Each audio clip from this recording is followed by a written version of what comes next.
Berhenti bicara tentang masa lalu. Saatnya menata masa depan. Bersama Ishak Rafiq, Direktur Eksekutif Masa Depan Institut. Assalamualaikum warahmatullahi wabarakatuh. Saudara-saudara sekalian, kita jumpa lagi. Anda bersama Ishak Rafiq, Direktur Eksekutif Masa Depan Institut. Panjangnya Institut Masa Depan Indonesia. Kita baru saja dikejutkan pada 17 Februari lalu. Prabowo didemo oleh mahasiswa. BEM seluruh Indonesia berdemonstrasi. Menurut catatan Masa Depan Institut, demonstrasi ini berjalan sangat masif di 32 kota. Artinya ini tak bisa lagi dianggap remeh oleh pemerintah Prabowo. Dan pemicunya seperti sudah diketahui secara massal, secara luas di masyarakat, pemicunya adalah Prabowo berpidato di acara Gerindra yang memuji-muji Jokowi dengan teriakan yang luar biasa, menggelegar, "Hidup Jokowi, hidup Jokowi, hidup Jokowi."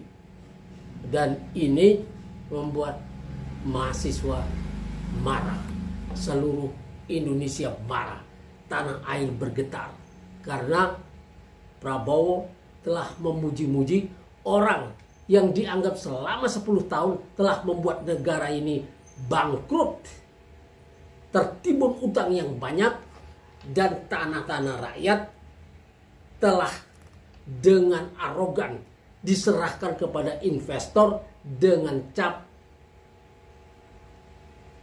yang disebut proyek strategis nasional. Ini sangat mengecewakan karena mahasiswa dan kaum intelektual dan para aktivis di seluruh Indonesia berharap Prabowo menempuh jalan baru yang sama sekali berbeda dengan apa yang telah dibuat Jokowi. Artinya harus bertolak belakang dengan itu. Tapi yang terjadi kemudian adalah kabinet Prabowo dianggap oleh para intelektual kampus ini yang masih muda-muda, Prabowo berhasil dilumpuhkan oleh Jokowi yang memang sejak awal ingin 3 periode dan berhasil memasukkan Gibran di samping Prabowo, anaknya sendiri. Ini dan kemudian 17 menteri disumbangkannya, merusak hak prerogatif Prabowo sebagai presiden terpilih.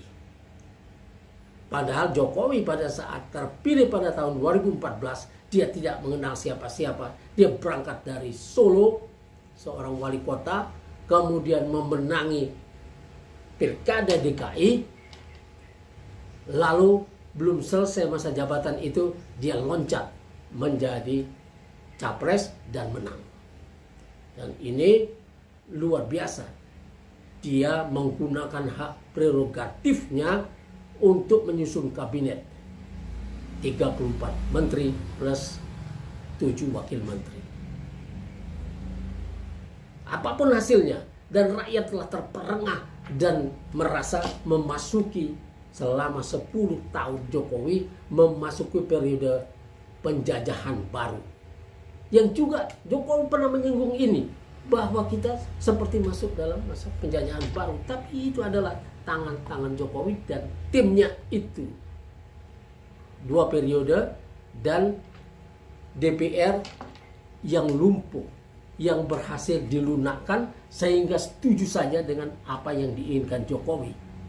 Sampai kemudian diungkap oleh PDIP bahwa undang-undang yang sudah diundangkan oleh DPR itu sebagian besar adalah inisiatif pemerintah, artinya inisiatif Jokowi dan timnya, termasuk Omnibus Law itu. Nah, saudara-saudara sekalian, keadaan yang seperti ini, ya, ini saya pakai kaos ini, Trias Koruptika. Kemudian ada legislatif, eksekutif, yudikatif. Ini plesetan dari konsep yang diberikan Montesquieu pada saat menjelang revolusi Prancis. Nah, sekarang diplesetkan menjadi ini. Jadi korupsi telah menimpa semuanya, legislatif, yudikatif, dan eksekutif. Pemerintah terlibat dalam korupsi besar, dan ini sampai sekarang belum diusut tuntas. Bahkan ketika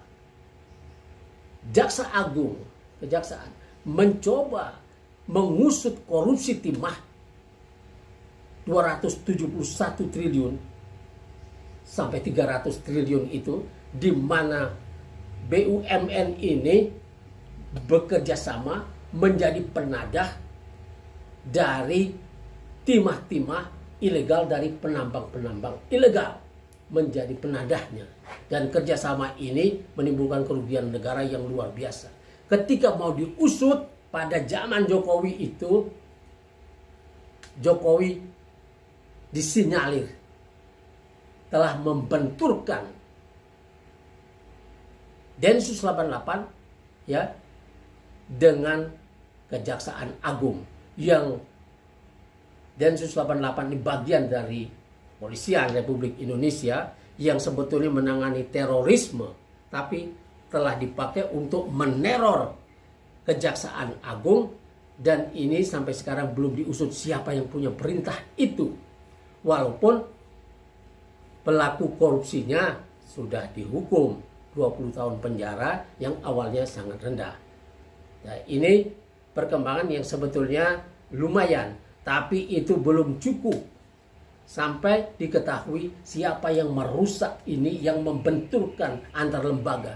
Sebelum itu KPK pernah juga dibenturkan dengan kepolisian ketika di zaman awal-awal Jokowi, di mana Abraham Samad dan Bambang Wijoyanto dikejar-kejar ya oleh polisi seperti kriminal. Kemudian Novel Baswedan habis sholat subuh di kompleksnya disiram air keras, dicoba untuk dibunuh, dan sampai sekarang cacat. Ini juga belum ada pengusutan yang tuntas. Dan saudara-saudara sekalian, ketika Prabowo memuji Jokowi seperti itu, ini menimbulkan kecewaan yang luar biasa.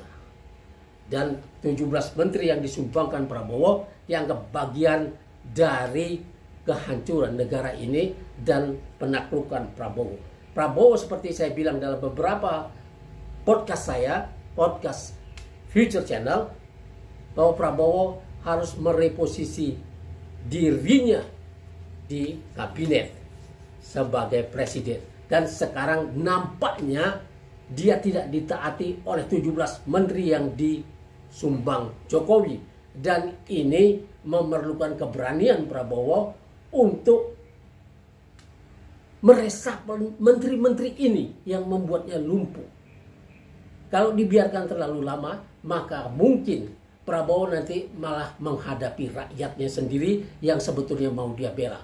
Wassalamualaikum warahmatullahi wabarakatuh.